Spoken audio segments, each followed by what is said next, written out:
The decisive factor was the smell of cigarette smoke. I quit smoking at the age of 11. I had managed to smoke 10 packs of my mom's cigarettes and didn't feel very good. My brother laughed at me, saying that I was doing everything wrong. Later that day, I talked to my favorite uncle, a sailor and a smoker. "If you keep smoking, Tosh, you'll never have any money." I wish I had never started. He always called me Tosh.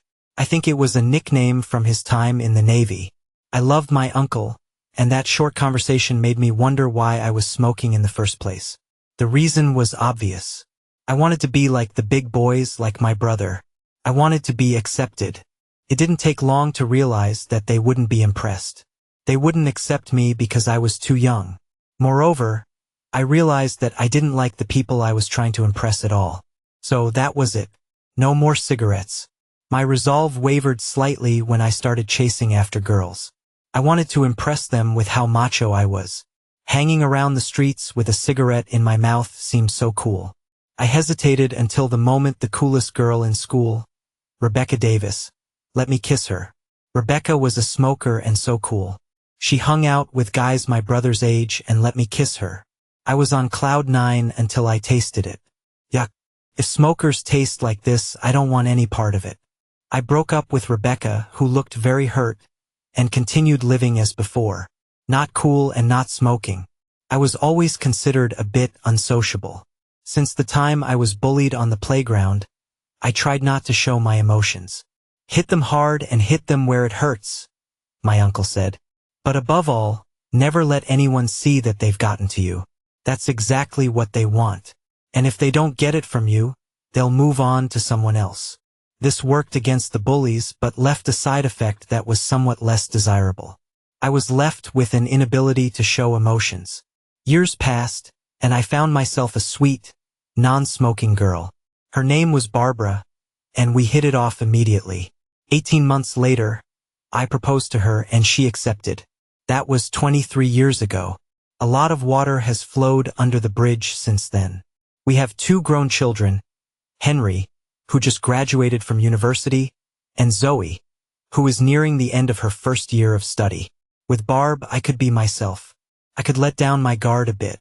When my brother died of lung cancer at just 42, it hit me harder than I expected. For several weeks after his death, I would find myself suddenly bursting into tears when I was alone. Barb always found me and held me until I stopped crying. Not a day went by that I didn't tell her I loved her. Her friends would ask her what it was like to be married to someone as unemotional as me. She always gave the same response. "You don't know him. You see a cold, logical guy. I see a warm-hearted person willing to do anything for his family." We became empty nesters and I liked it. Barb's libido seemed to increase, and we became more adventurous. Even after all this time, my heart does a somersault when I look at her. I always took pride in being seen with her, but when she started taking more care of her appearance, I was doubly excited. That's why I didn't notice at first. I thought I was just more in love and desired her more. But the smell in our bedroom that Thursday night made me think, and I realized it wasn't that I was flirting more often, but that Barb was pushing me away more often. Barb never had a particularly strong sense of smell, whereas mine was always keen. She didn't notice anything, but I picked up on everything. Some smells I loved, like Barb's scent when I lay next to her in bed. Other smells I hated, especially the smell of cigarette smoke. I hated how it clung to clothes and hair and lingered there.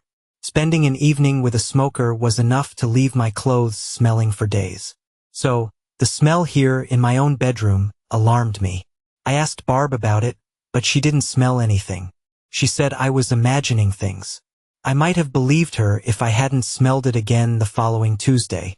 I called Barb into the bedroom and asked her about it, but she again denied there was any smell. On Thursday, the room smelled like air freshener. This raised serious suspicions. I walked to the window and sniffed the curtains. It was cigarette smoke again. This was serious. Someone was smoking in my bedroom, and Barb was trying to hide it. There was only one conclusion to draw. Took me 2 weeks to put the pieces together. So, 2 weeks later, on Tuesday evening, there was a confrontation. We were both sitting down to dinner. and Barb had just started chewing a delicious piece of chicken when I asked her, "Who is he, Barb?" A sharp inhale caused her to choke violently on the chicken. I thought I might have to perform the Heimlich maneuver. She composed herself, and I brought her a glass of water.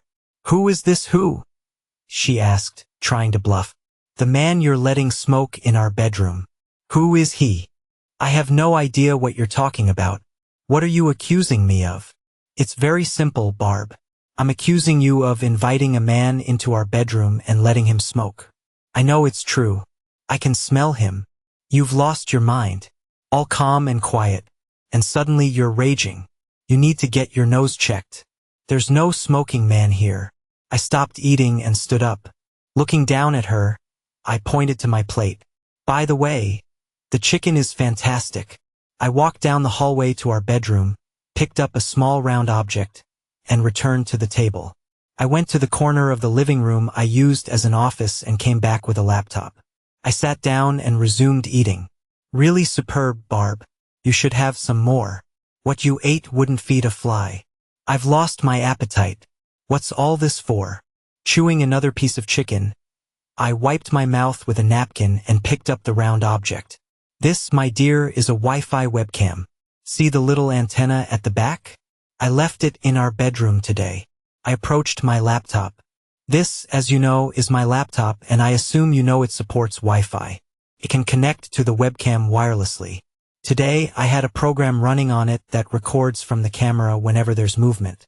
I wonder what it recorded today. Maybe a man smoking in our bedroom. Possibly even sitting on our bed. Perhaps my dear wife lying next to him. Shall we take a look?" Barb reached out and closed the laptop. "No, I don't want to watch it. I don't want to. It's all true. There, I've said it. Do you feel happy now?" "Happy? You think I should be happy to find out that my wife entertained another man in my bedroom and lay there while he smoked in our bed? No, I'm not happy. Now I'll ask you again. Who is he?" I can't tell you. You'll want to hurt him, and if you do, you'll go to jail. I can't bear that. I love you. Barb, I promise I won't touch him." "So, who is he?" "You promise? You really promise you won't touch him?" "Barb, I gave you my word. I won't touch him. Have I ever broken a promise?" She paused for a moment and thought, "No, you haven't." "All right, then everything is fine. I'll ask again. Who is he?" Her head dropped, and she looked at her feet. "His name is Richard Bryant. He's a college student." "I see, and you, as the head of student services, were just doing your job by servicing the students. That's inappropriate and beneath you, Frank. Okay, now all the cards are on the table. What are you going to do? Do you want a divorce so you can marry him?" "No, I don't love him. I love you. Don't leave me, Frank, please. Please, don't leave me."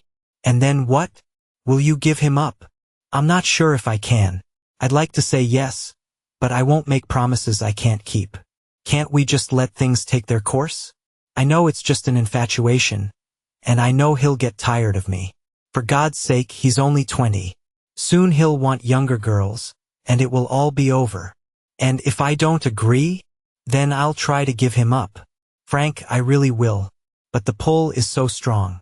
When he's with me, I feel so alive. I'm not sure I can do it, Frank. And I don't make you feel alive. It's different with you, Frank. Being with you, I feel loved. I'm so proud to be with you. But it's not the same. Please, Frank. Please say you'll try. I really don't want to lose you. Can you try, Frank? Please. I don't know. I'll think about it and tell you tomorrow. I stood up and began clearing the dishes. Are you serious, Frank? Are you really serious? Will you think about it? I just said that, didn't I? Now I'd better start moving my things into the spare room. No, Frank. I don't want that. I really don't. Please, don't move out. I have to, Barb. I know how young men can be. He'll throw his tracks everywhere, and I sure don't want to catch anything. I'll let you know tomorrow. I left Barb crying at the table and spent the rest of the evening moving all my things out of the master bedroom. The next evening, Barb made beef stroganoff my favorite dish, especially the way she made it. Once again, she barely touched her food, just moved it around on her plate. When I finished eating, She sat watching me until curiosity got the better of her. Well, have you decided? Yes, Barb, I have. Well, don't keep me in suspense. What have you decided? It's over. It ends right here, right now. From this moment on, you will have nothing to do with him. If he shows up at your office, you will send someone else to deal with him. Is that clear, Barb? It's over. And you'll stay with me, Frank? Will everything be like it was before? Maybe. I don't know. This has never happened to me before. But yes, maybe with time, I can get over it. Thank you, Frank. I'll try. I really will. You'll do more than just try, Barb. If you want us to stay together, you'll make it happen. God knows I love you more than anything, but I won't let you humiliate me. Will you move back into our bedroom? Not yet. If I'm in the same bed with you, I won't be able to keep my hands off you. I think we both need to get tested for sexually transmitted diseases first. I'll make an appointment in the morning. I don't think there's anything to worry about. I'm sure he's clean. Nevertheless, we'll both get tested. Like I said, I know young people. I was one of them once. If he's sleeping with you, he's probably sleeping with someone else too. Frank, do you have to be so rude? Just telling it like it is, Barb. And afterward, when we're both sure everything is okay, I'll consider moving back in with you. Over the next month, things went well. Barb seemed more like her old self. She did everything she could to lure me back into the bedroom. She would change clothes when she got home. So by the time I arrived, she was wearing short skirts or very tight jeans with a very thin blouse, usually without a bra. In the evening, she would sit next to me on the couch, hug my arm, and press it against her soft chest. At the end of the evening, she would look at me and say, "Well, I'm going to bed. Don't you want to join me?" I even began to weaken.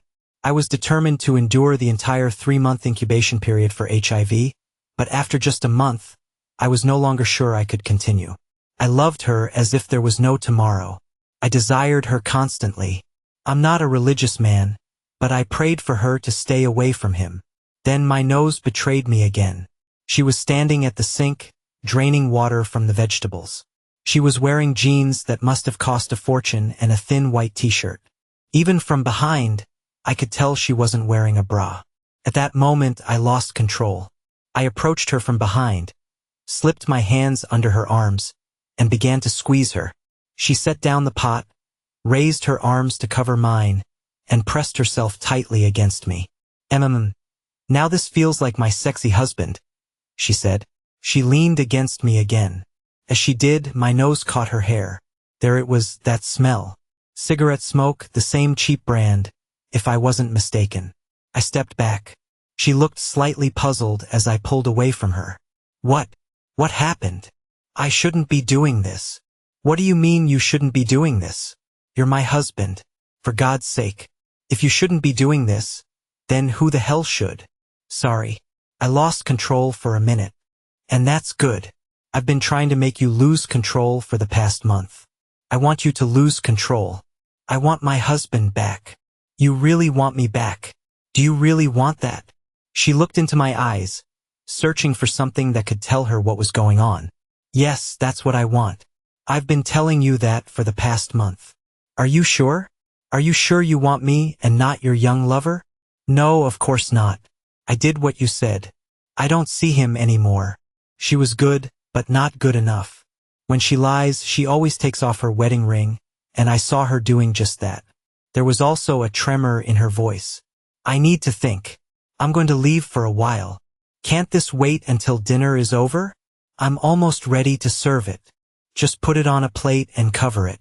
I'll heat it up when I get back. I drove to the lake and sat there, watching the windsurfers enjoying the evening sun. I stayed there until sunset, then drove back home.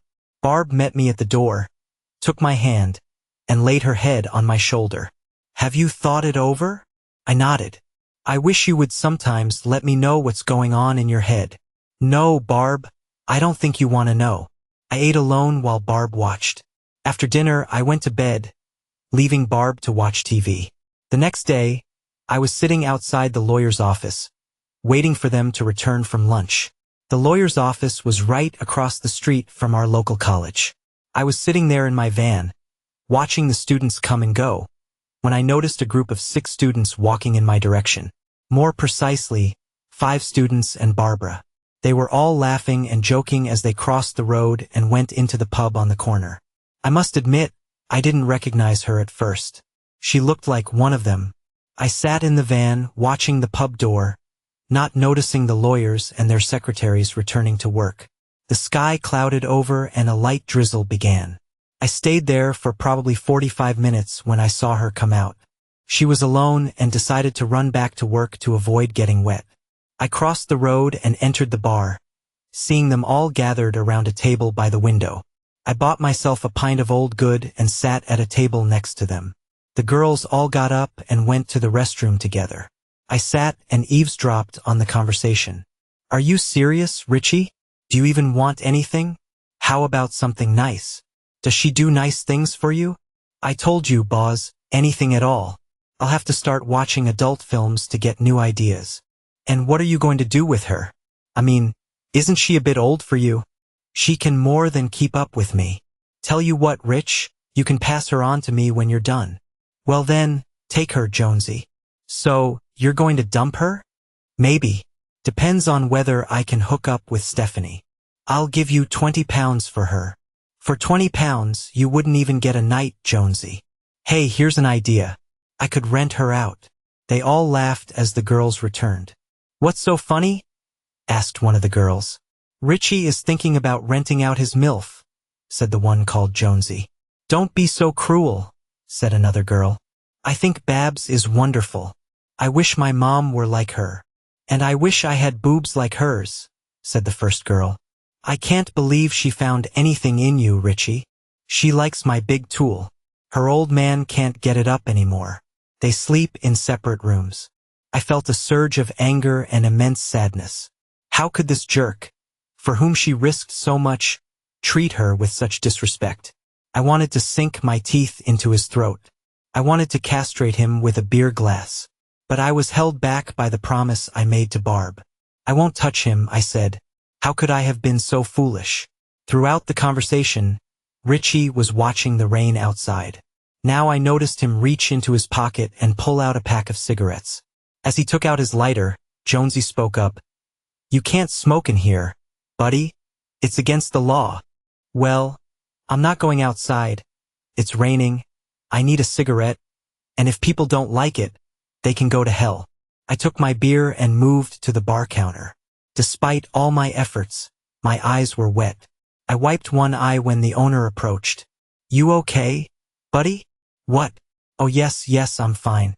Just the cigarette smoke. It always makes my eyes sting." The owner looked around the bar. Richie was trying to hide the cigarette in his clenched hand, but the rising smoke gave him away.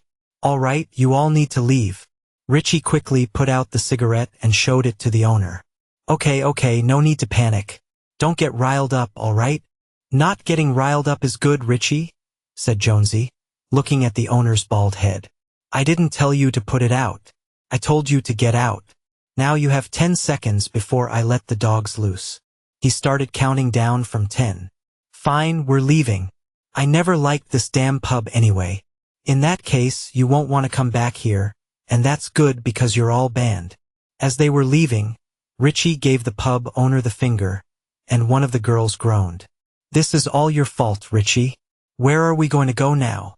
They reached the door, looked at the rain, and ran back towards the college. "I'm very sorry, sir. Now, can I top off your pint?" "No, thank you.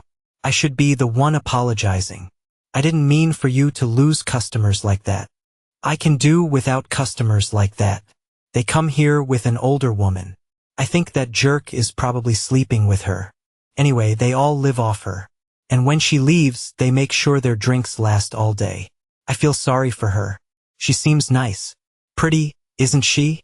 Well, let's just say, I wouldn't climb over her to get to you if you catch my drift." "So, what makes you feel sorry for her?" "Well, I'm not qualified or anything, but in this job you see life. In my opinion, she's desperately trying to recapture her youth. She seems nice and she's married. So some poor guy is probably drowning his sorrows in beer because of this. But she comes in and sits with these guys, laughing and giggling like she's one of them. You've probably heard how they talk about her when she leaves. To them, she's just easy prey. It will all end in tears, and she'll be the only one hurt. Not that I don't believe you, but why are you so sure? As I said, it's my job. You see everything, and I've seen it all before. If she's lucky, when this little shorty is done with her, it'll be a wake-up call, and she'll try to fix things with her husband. More likely, she'll get so caught up in the feeling of being young again that she'll start looking for another young guy. Believe me, it's just as addictive as those cigarettes that teenagers think they have to smoke. Eventually, she'll be going to bars, offering herself to any young man who seems even a little bit interesting to her. It's really sad. You sound like an experienced man. He leaned forward so that his mouth was close to my ear. Why do you think there's no wife here? When he pulled back, I saw sadness in his eyes. He seemed like a decent guy, and it pained him to even talk about it. He looked down at my glass. Now, sir, will you have another one? No, thank you. My lunch break is over. I better get back to work. Thanks for the conversation. The pub owner had certainly given me something to think about. Could I live with this situation? Is Barb hooked? She had already lied to me, so maybe she is. That evening, Barb sat on my lap. She writhed on me. Little Frank felt the tightness of my pants. She took my hands from the sides and placed them between her legs. I pulled my hands back to her hips. How is little Dick doing these days? For a moment, I hesitated before she answered. Honestly, I don't know, Frank. I haven't talked to him in, probably 4 weeks. She was good.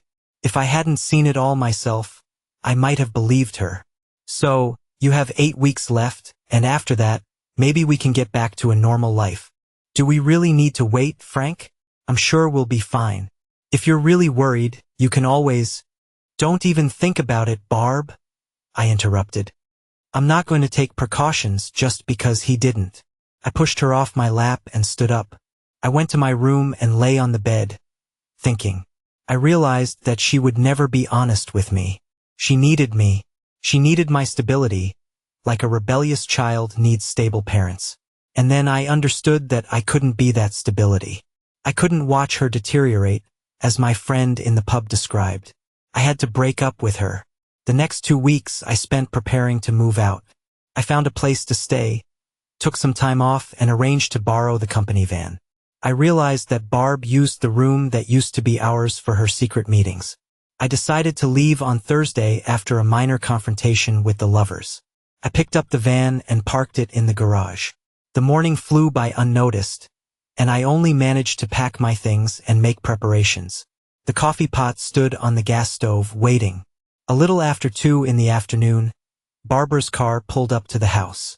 I watched as they approached the front door. She had said he was 20. He looked more like 16. I opened the front door. Barbara's mouth fell open. I looked at little Richard. From the way he approached the door, I could tell he was scared. Barbara almost had to drag him through the door. What are you doing here, Frank? I could ask you the same. I thought it was over. At least she had the decency to blush. I'm sorry, Frank. I really tried, but I just couldn't resist. Eventually, I had to talk to him, and then you can guess the rest. I'm sorry, Frank. Truly sorry. But we can get through this. I know we can. Go back to work. We can talk about it tonight. I want to talk to him. To your lover. I mean, Frank, do you really think that's wise? I mean, it will only embarrass you.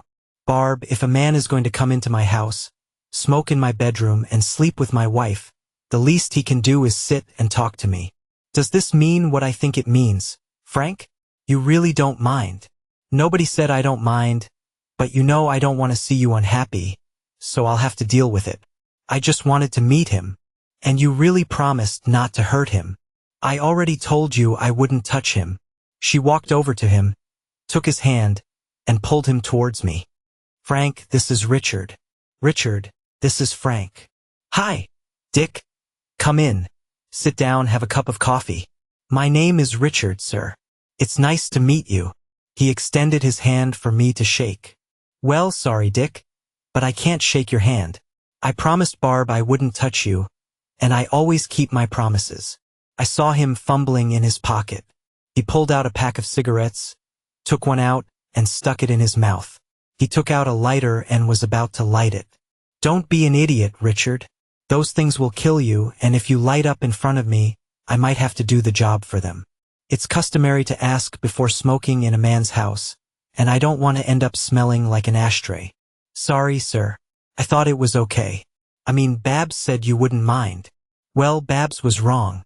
What happens in that bedroom between you two is up to her, but making me passively inhale your toxic smoke is not part of the deal. Clear? "Yes, sir. Perfectly clear." With trembling hands, he put the cigarette away. "From what I understand, you like cigarettes after sex. I don't get why you smoke those things. Don't you know the risks?" "Oh yes, I know, sir. But they say if I quit for 10 years, the risk drops to 0. I figure if I quit by the time I'm 30, I'll be clean by the time I'm your age. That's assuming you live that long, Dick. Now drink your coffee." "So what happens now, Dick? Will you be able to support her as well as she's accustomed to? You do plan to marry her, right?" I thought he would spill his coffee. So great was his shock at what I suggested. Seeing his predicament, Barb intervened. "You know very well we haven't even discussed that. I am your wife and always will be." "I see. So he's just a little fling on the side. Right? Barb." "Stop it, Frank. Either go back to work or we're leaving. We'll talk about this tonight." I turned again to the young man sitting at the table. "Well, Dick, I see Barb is starting to get anxious." Barb began to fidget, shifting from foot to foot and wringing her hands. It reminded me of when my daughter was waiting for her first dates. Maybe she's afraid of losing you, or maybe she's worried about losing her place in your little group. For the first time, I saw a hint of recognition in his eyes, as if I had just confirmed that we had met before, but he couldn't remember where. "Nevertheless, it seems I should get back to work and leave you lovebirds alone. I must say, sir, you're handling this very well. I don't think I could do the same. It's called love, son. I always swore I'd make Barb happy for the rest of her life, and that's exactly what I intend to do." Barb came over and hugged me around the neck. "I really love you, you know." I said nothing. Barb started tugging at young Dick's hand. He began to get up. "Are we done here, sir?" "Of course," I said. "Go and have fun." He stopped as Barb pulled him away. "Sir, may I smoke a cigarette?" "If Barb doesn't mind, then go ahead." The master bedroom was separated from the kitchen by a partition just 1 cinder block thick.